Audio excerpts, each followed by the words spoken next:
Okay. Yes, I got a notification. Great.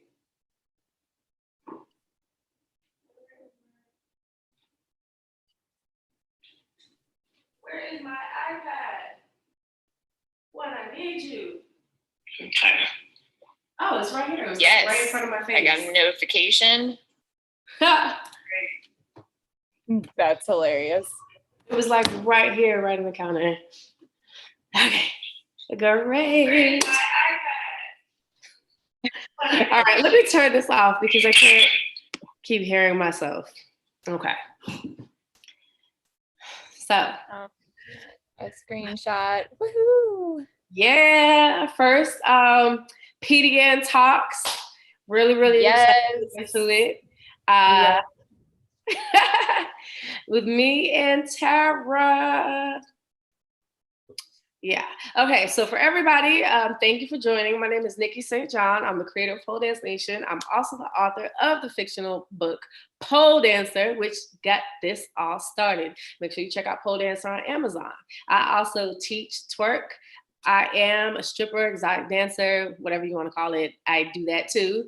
I teach twerk, I teach pole, and I will be teaching twerk and pole in my favorite combination, which I call twerk and pole, on Pole Dance Nation when we launch our live classes in October. So if you're watching this anytime after October 2021, the classes should be live, ready to go. So make sure you check them out at poledancenation.com.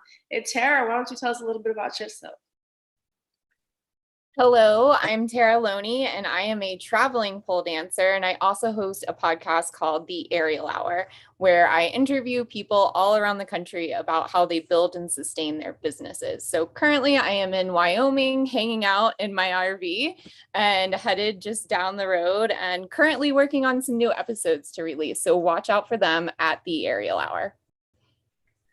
Thank you. And Tara is also amazing because she is doing a lot of the behind the scenes stuff for Pole Dance Nation, like helping me with the websites and all the emails that we send out and the text message sequences. So make sure you sign up, drop your email, drop your phone number so we can keep in touch with you and let you know about all the things we have coming up because I don't want you to miss a thing. Yeah. So let me be quiet because I'm used to being the one that's like talking and interviewing everybody, but that's not what's happening today. Tara is going to be interviewing me. Yes, and it feels so good to be back in this seat interviewing someone else. It's been a minute, so this is fantastic. And I think this is going to be really great for the audience because not everybody knows the story behind Pole Dance Nation. I remember when I came out to Atlanta, finding out everything that happened behind the scenes to make Pole Dance Nation happen and continue to happen. Like, no one has a clue. So I'm really excited to get to share a little bit about your background and your story. Yay. So first, can you tell me a little bit about how you got started pole dancing? All right. So I started pole dancing in the strip club. I've been working as a stripper for a while. And, you know, when I would see people on the pole, I was like, oh, that looks cool. I want to try, you know, and when it was like slow, we would just get on the pole and like mess around, or people would, you know, show us like the different pole tricks and show us how they got into and get out of it. And then when I moved to Atlanta, I was kind of intimidated by the dancers here because they could really dance. And I've never been like a dancer. Like when I'm in the club, I do my little basic two-step and keep it, you know, cute. But I'm not like a dancer. And these girls like they can really dance. So like I would feel really awkward, and then I'm clumsy at that. So I wanted something to do. And when I was on the stage, and I was just kind of like find myself like holding onto the pole, and somebody suggested I try some pole classes. So I was like, all right, you know, I'll try it. You know, so I had like 3 little tricks in my repertoire. But I was what were they? Sorry, what were your 3 tricks? It was like an invert. And I could do the invert and I would just slide down, just legs up, slide down. Yeah. And then I had one of the basic spins that you learn in beginner fireman. Yeah. Like the fireman. I had like the one where you like put your leg on one side. I don't even know the name of it, but you put your leg on one side and the other leg goes on the other side of the pole and you just like spin until you come down to the ground. Yes. Yeah, so I couldn't really like invert or anything, but I could get my legs up in the air. And, I felt good when I did it. I felt like I achieved something. Yeah. So somebody suggested that I take a pole class. And they suggested going to Vertical Joe's here in Atlanta. And I went and I loved it. I got hooked. And it was just like, oh, now I can do this move and now I can do this move. And, it was just like a feeling of accomplishment every time I learned a new move. And when I was younger, I really liked gymnastics. So we couldn't afford to keep me like in the gymnastic classes, but it kind of reminded me of that, but like the adult version. So it was really just fun, like trying to be able to accomplish stuff and seeing what my body could do and just like feeling like I was a gymnast, but only in the air.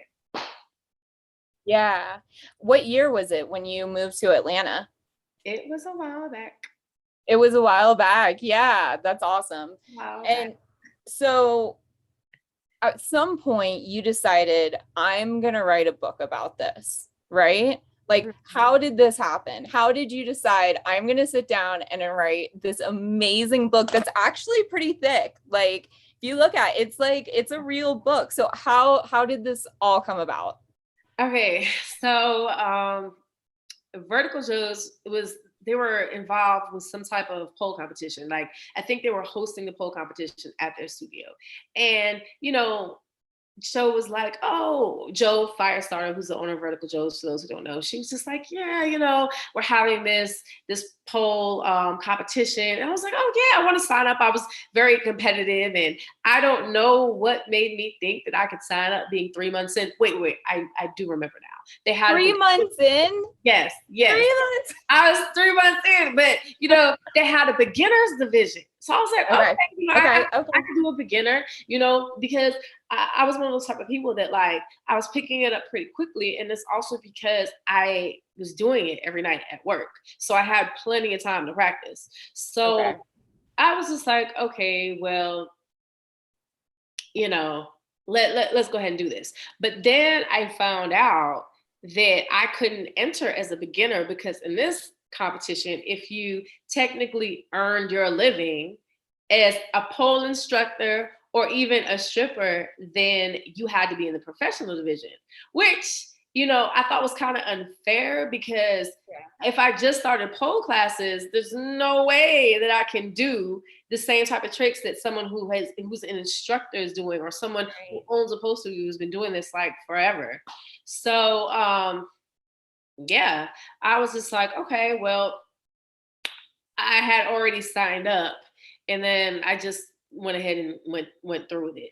So needless to say, I came in like last place in the competition, but when we were like backstage and behind the scenes, it was just like so much drama and stuff. I was like, this would be like a really good idea to write a book. Now, mind you, I also have a degree in theater. I have a BFA in theater from Howard University. So our professors always told us, especially for Black people, like you have to create a lot of opportunities for yourself. And at the time, it was just like, I had gone on so many auditions and I just wasn't really getting roles that I wanted. And I just figured that this would be a good idea to write a role for myself and something that I actually like to do. So I just wanted to come at it from like a different angle, from like the angle of the strip club, because there are a lot of dancers in a strip club who do pole. And then I also want to come at it from the angle of what it's like of being in a pole studio and some of those women who are amazing at pole, but they're not strippers. So it's kind of like, in the pole dancer book, it's like a clash of the two worlds, and how sometimes they meet and they get along beautifully and other times they don't, which really mimics what's still going on. Yeah, right. In the pole. Yeah, exactly. That's awesome. And when you released the book, it became a #1 most downloaded book, correct? Yeah. Yeah. So I went ahead, I released it in 2014 on Amazon. So it did hit #1 most downloaded. So I was really surprised by that. Like the first day that it came out, it hit like #1. And that was because, I released it, I promoted it on Instagram to my followers. And at that time, I think I had like 30,000, but everyone was like so pumped and excited, and they went ahead and they downloaded it. So I was just amazed by that. And looking back, knowing what I know now, that I would have like continued to promote it. And, there were a lot of other things I wanted to do, because my intention was never just to write a book. It was just to tell this story. And I really had wanted to do like a TV show, but I didn't know how to go about doing it. Like, I didn't have any money to shoot anything. I didn't really have any connections or people who were like, yeah, we're going to get behind you and we're going to do this. So I figured I could start with the book. And then when it hit the number one, okay, for those people who don't know a lot about the book industry, just because you hit number one doesn't mean you're making a ton of money. And when I did it, I released it as a free download. So it did hit number one, but I made nothing off of that because I gave it away for free. So I was hoping that the momentum of it being number one would like keep it at the top, and then I could, make some money from it. But it doesn't work like that, because if you release a book in a free category, it's graded differently than if it's in a paid category. So I kind of became frustrated after that, because it was just a lot of stuff I didn't know. And I took a very long time to write this book. And like Tara said, it's thick. It's like thick. It's not like a little 52-page book. Like, so it took me like a couple of years. So, and I had never written a book before. So that was another thing that like, took a little bit longer than it should have or it could have. So I was kind of disillusioned after that. And I was like, okay, I don't want to write another sequel to the book, because the book leaves it on a cliffhanger. And how I planned it was that there are 4 books in the Pole Dance Nation book series. And that's how we get the name Pole Dance Nation for the social media pages. But I had planned it like that because I already know exactly what's going to happen in book 2, book 3, book 4. And I was kind of disillusioned by the whole process. And I was just like, okay, I got to figure out another way to get this story out. And I made it up in my mind that until I was able to actually get the story out for the first book, not the book itself, but like a TV show or some type of development that tells the full story, that I wasn't going to write book number 2. Yeah. And during this time, no. This is a really great story, and it tells you about the foundation that you've built. So during this time, while you're writing the book, you create Pole Dance Nation as a way to promote the book. Is that correct? And then it kind of just like transforms into this whole community across the entire world of pole dancers. Can you tell me a little bit about that experience? Yeah, I was really surprised. Like, I created to promote the book, and I didn't know what I was doing. I was new to like social media, to Instagram. I think Instagram has just gotten started at that point in time. So, people suggested, well, why don't you post pictures about people doing pole? And I really didn't know what else to do. So I was just like, okay, let's do it. Let's try it. Let's see if it works. And it did. I was so surprised that people were sharing the content organically, which is what anyone aims for who has pages on social media. Like, anyone can run ads, but you really want to get organic reach, people who are really enthusiastic about your content. So that was happening on its own. And I think that's because there weren't really a lot of pages dedicated to pole. And then I was posting pretty consistently. I was posting daily. And then I went from posting like once a day to posting like 6 times a day at one point. So, people were constantly seeing my posts, and the algorithm was different at that time. So that it really made for explosive growth for anyone, who's on at that time and was like consistently posting, using hashtags like I was. But as always, there's always some complications.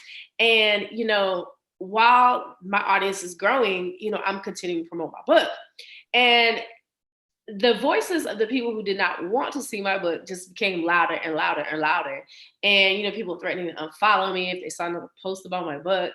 And, once again, I was new to this, so I wasn't really skilled as far as marketing goes.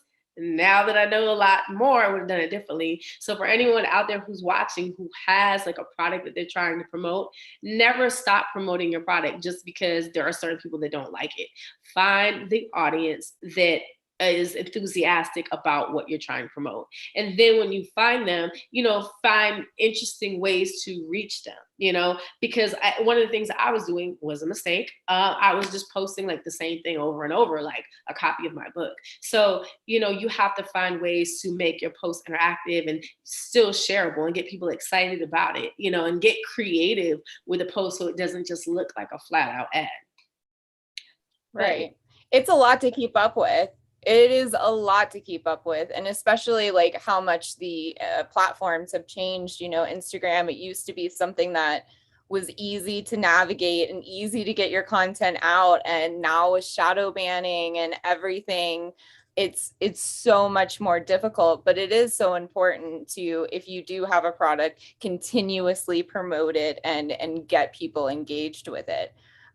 So then at some point, you decided to kind of pivot Pole Dance Nation. What transpired to make you decide to go that way? Well, there were a lot of instances that happened over the years, but everything kind of comes to a head. So, like, some of the smaller things that happened along the way were like, me just trying to figure out how to make the pole dancer book into a show, right? So that you need money, you need people, right? You need time. And I had people who were enthusiastic about it, but I was still searching for like that team of people that could really help me turn it into a story. And I definitely didn't have no money to pay them. So I was like, okay, let's start with something. Let's start with the money, right? So at that time, I think influencers weren't such a big thing on Instagram. I think that influencers had just started really emerging, and people were trying to figure it out as far as like, okay, am I going to pay this person? How much am I going to pay them? What do I get in return? And I had moved to LA at the time. And I saw so many people that I was, coming into contact with, and they were influencers, and they were getting paid for their posts and things like that. And I was like, okay, I need to figure out a way to turn this into a business so that I can make some money so I can get my show made. Because, for me, Tara, everything always came back to how do I get this show made, right?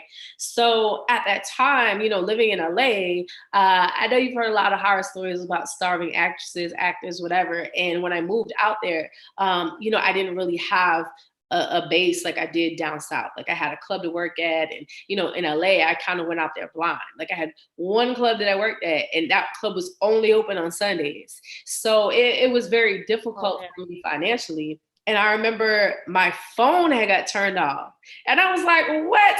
Like, I never had to worry about this stuff when I'm down south because I know I'm making a bag. And like, if I need money, I just go to the club, But I had posted something like an ad, and it was just like these people who were so mad. You get these online bullies who think they're going to bully you into submission. And they're like, we don't want you. We don't want to see any more ads. We're going to unfollow you. And we think that your followers would appreciate that.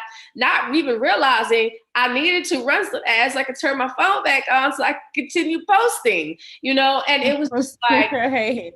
it was just like, it was just like different incidents. And basically, I think what it comes down to overall is that I was listening to what other people wanted from me and not doing of what I wanted to do. You know what I mean? Because there has to be a balance. When you have any type of business or something, you have your vision. So you still want to follow your vision, and you want to find people who are enthusiastic about that vision. And, I didn't really have like that whole marketing background. I didn't understand the concepts of like how to move forward despite, differences. So I just kind of like gave in. And so now I'm posting. And, I think people don't realize that this is kind of time consuming. It's not something that like, oh, I built this page up by posting like 5 minutes a day and being on Instagram for 5 minutes a day. And yes, I understand that nobody asked me to do it, because I would have people who would like really get really vocal and like, you know how they're talking at you in all big letters, like, nobody asked you to do this, you did it on your own. Yes, I understand that. But because I'm doing it on my own, now I understand that, it's okay for me to say, this is what I'm going to do. If you're not happy with it, unfollow. Nobody, just like you said, nobody's forcing me to do this. Nobody's forcing me to follow. So I stopped posting for a while because I was just kind of frustrated with it, because I felt like, everything came back to the story, and I felt like the story was so amazing, and I just wanted as many people to hear about it as possible. And then within the story, I feel like, I'll be able to employ so many people in the dance and the aerial community. But like, how do I get people to see that? So like for about Right. 2 years, I didn't really put up a lot of content at all, because I knew what I didn't want to do. And I knew what I did want to do, but I just wasn't sure about how to move forward. And then, COVID happened. And then it like my wheels started turning in my brain. I'm like, oh, this is how I can make this happen. This is how I can, raise some money to shoot this content. And this is how I can get people to really understand the concept of the story. Because, just like right now, you guys are watching the YouTube live, but Tara and I are actually on Zoom. So like, Zoom took off, and online classes and online learning, on-demand classes, all that stuff took off. So I came up with a lot of ideas, and I was like, okay, time to implement. So that's what we're in, the implementation phase. We are, and we've been implementing for a little bit and building behind the scenes. And I don't think anybody is like truly ready for what's coming next, because it's truly amazing. And it really does all go back to the story. So let's talk about that a little bit. What is Pole Dance Nation doing today? Well, okay. So let's talk about the story for a second. So the story of the pole dancer book, it's a group of women who all go to the same pole studio, and they have to come together for this big pole competition. It's a group pole competition at the end of the year, but there's so much backstabbing and fighting and love triangles. It's kind of hard for them to get it together. So it was very important to me that I include all types of poles in this, from people who have learned pole at a strip club, like I initially did, to people who have only been in a pole studio and who have never been a stripper, to people who are 9-to-5 moms. And, it's a hybrid of people in this story that you would never normally see together in real life. But because of their love of pole, and they go to the same pole studio and they train together, like they form this bond. So it kind of reminds me, I tell people, of like a Bring It On, or like a Glow, even Pitch Perfect. It's kind of like a mismatched group of people. And I need to stop saying just women, because in the TV show, I've written in male characters as well, because I want to represent for the men, the gender fluid, for everybody. There's all types of people at a pole studio. Skinny, slim, thick, curvy, like I want to get everybody in there, plus size, we have everybody. And I want it to be a true representation of what the pole community is. So I'm sorry. And something that you brought up, no. And something that you brought up, is that like employing people in the pole industry for these parts, like beyond the diversity that we have in this industry and community, we have so much talent, so much talent. And you're right, like I think about the people that I've met in pole studios, like you would never find these people like hanging out outside of a pole studio if not for the pole studio. So I think it's really amazing, the idea of hiring actors who are pole dancers, because we see things like P-Valley, which I love, but they're using body doubles. And you don't always think about that, but like it would be so cool to see you on a TV show, Joe on a TV show. You know what I mean? Like actual pole dancers playing pole dancers. Yeah, and that's one of the things that was really important to me, because, I've pitched my idea to a few different producers, and like the first thing they say is, oh, we could get this actress to play it. And I'm like, the actress doesn't even know how to pole dance. You know what I mean? And it's like, you guys are constantly looking outside of the community, but it's like, how often do you see a movie made about dance? We have how many, what's that one dance movie? I think they have like a TV show with it now. God, I don't know why I can't think of the name, but my point is that every time you see a dance movie, you see actual dancers who can act and dance. You don't see, oh, we're going to just get a dance double, and right. it just frustrates me because there's so many of us who are talented and who can act, but for whatever reason, they don't want to hire us. They want to hire an actress and then find someone else to be a body double. And like, for instance, with P-Valley, which also I think the show is amazing. It's another Black female writer, who, showrunner, who got the show together and also started it from a play. But I feel like I would like to see pole dancers who can actually pole act. I would really like to see that. And so it hasn't been done yet. So it leaves room for me to bring something new to the table. And also, being that I am a stripper and have been for a while, it also brings something new to the table, because it's always different when you have somebody who's hasn't actually been in this world, right. Write a script about it. That's just like someone is writing a script about like the mafia or like a gang, as opposed to someone who's actually in the mafia or a gang. Like, it's a whole different feel. It's a whole different vibe. So and also for someone who goes to the pole studio, which I do. So it's just going to be like, the pole dancer story is just like a whole different vibe from anything that you've ever seen before. And I'm just really excited and eager and figuring out a way in the next 365 days to get this done. Yes.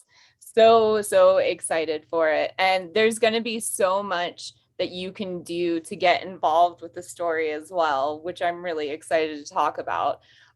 With the book, where can people get it? Because we haven't mentioned that yet. Well, the book is available on Amazon. You can get it as a Kindle, or ebook, or as a hard copy. We will be working on the audio version, which will be coming soon. And if you want to get involved, make sure you go to poledancestation.com and just sign up for our email list, sign up for our text messaging. We have a lot of things coming. Like, we're in the relaunch stage of everything right now. So we'll be hitting you with a lot of new content, and all of the new content is really going to be focused on the story behind the book. There's so many characters in there that I feel like everybody can identify with. Like, if you can't identify with one character, you can identify with another, or maybe you identify with multiple characters, or maybe you personally don't identify with a character, but your dance style is like one of the characters in the book. And that's another reason why I did it, because there's so many different types of personalities in, our community, but then there's also different types of dance styles. There's the more sexier style. It's like a low flow style. Then it's like twerk and pole style, which is what you see in a lot of the Black strip clubs. You have like the old school kind of like rocker style, which you see in a lot of the predominantly white clubs. And then you have like the athletic, you have so many different styles, and it's just, I get excited when I think about it, and like putting all those styles together and what all those styles would look like in one cohesive performance. Right. Question. I feel like the timing is so perfect for this type of story to be released. Do you think like things like P-Valley coming out, Hustlers coming out, which whatever about Hustlers, but things like this, J-Lo doing pole at the Super Bowl, do you think that this kind of prepares the mainstream to be more accepting of these ideas? I feel like people are more receptive of it, because I remember at one point in time, like, people that I know who are really big names in the pole industry, they actually had shot reality shows and had pitched them to networks. So they got to the point where a production company like sat down and was like, okay, we're going to put this on paper. We're going to pay you. We're going to do this reality show based on you. So it was shot, filmed, and everything. And for those who don't know, that's kind of like a big deal in entertainment. Right. That's a huge deal. And when it came time to pitch to the networks, none of the networks would touch it because it involved pole. And even though these people they weren't strippers, they were pole owners and instructors, had a studio, but still they still considered it so taboo, right. Being an instructor who has a studio, who happens to have a pole in it and teaching people, that's just it's too taboo for us to touch. So I definitely feel like these like people like with P Valley and J-Lo, it has opened up the mainstream's eyes to it. But at the same point in time, I still feel like it's still kind of like boxed in. Like we Yeah. only want to see it, but in this box. So, what my goal is to break down those barriers, because there should be no barrier. This is what it is. This is like real life. This is what we do. So us showing our real lives, whether it's in the club or in the studio, it shouldn't really be an issue, and Yeah. I feel like if it was flipped, if it was like a man, it would be a whole lot different, because we're, women who, for the most part, most of us are women. For those who not, I don't want to take anything away from you too, but I'm just saying for us doing what we're doing, in the capacity that we're doing it, somehow it's just like, oh my God, and I don't understand that. But yeah, to answer your question, it's definitely opening more doors, but you still have to like bust those doors down so people can really see what it really is. Right. So, what are we doing today with Pole Dance Nation? What can people look forward to? Today with Pole Dance Nation, we have a lot of content that we've already shot. I'm dripping it out to y'all slowly. But what I definitely want y'all to look forward to, number one, is the live. So we're gonna be doing like a weekly live. I haven't been that active on live and like just answering people's questions and things like that, but I'm gonna be doing that once a week, Mondays, 3 p.m. We're also doing the PDN Talks, where we'll be interviewing different people every week. And then every other week, we'll have like a group interview about like a topic of interest in the community. Also, you're going to look forward to live classes, which are coming in October. We're doing on-demand classes, which will be dropping in January. So that will be like a monthly membership, and we have a whole library that you can access it at any time in any time zone. Those are a few of the things that I want to talk about right now, because we have a lot of stuff coming up that I don't want to share too much right now, only because I want to keep you focused on what we've got going on right now. And then that way, it's just going to add on to like everything we got going. Also, we started a Spotify playlist. It's kind of like what I like to call the soundtrack of Pole Dance Nation. Like if you were listening to or watching the Pole Dancer TV show, this is the type of music that you would hear. So it's indicative of all the different styles that we have on the show and all the different types of characters we have on the show. It's like a little bit something for everybody. So make sure to follow and subscribe on YouTube, on Instagram, on Facebook. Also check out the link in Pole Dance Nation's bio. It has all of the Spotify playlists, all the links to all the different platforms, because you have to sign up. Like, you don't understand the magnitude of the things that are happening, and you don't want to miss a single one of them. So you have to sign up now. There's a couple of different ways to do it on the website, but go there and do it now, right now. Oh yeah, definitely. We have so much content coming out. And the thing is that like Instagram in particular, well, Facebook too. Facebook never really showed my content to a lot of people, but on Instagram, we're not really getting the reach. So like, say for instance, you have 100,000 followers. And Tara, you might know a little bit more about this. What is a good percentage? Like if you have, say, 100,000, what is the percentage that normally sees your posts? It really depends on the different industry, but I mean, anywhere from 10 to 30% is good. Okay. Well, we're not even getting like 30% of people listen to posts. So, if you don't want to miss anything, make sure you sign up. Sign up for the text, the emails. Oh, we're also giving free classes. How could I forget about that? We had so much going on. Yeah, we're giving. We have free classes. I'm gonna give like a free show online. Yeah. So, and then we're gonna have discounted live classes as well. But if you're not following, you're not gonna see it. So make sure you follow. Subscribe right now. I think you can click a button through YouTube, click the subscribe button, do the same on all the other platforms. Mm-hmm. Yes. Anything else? I think we covered a lot. Man, I think we covered just about everything. Yeah, I don't. know what else to say. We got to keep some things under wraps because got to keep people guessing. Yeah. We're gonna have shows and competitions coming up, but that will be next year. But I think those are gonna be really exciting. And of course, we're gonna do it like nobody ever did it. Believe that. We really are. We really, really are. So if you haven't done so yet, head over to poledancenation.com right now and subscribe to everything. Mm-hmm. And then we'll drop all of the links below in the video just in case you forget. Yes. Make sure you subscribe. Okay, but yeah, I think that's it. Yeah.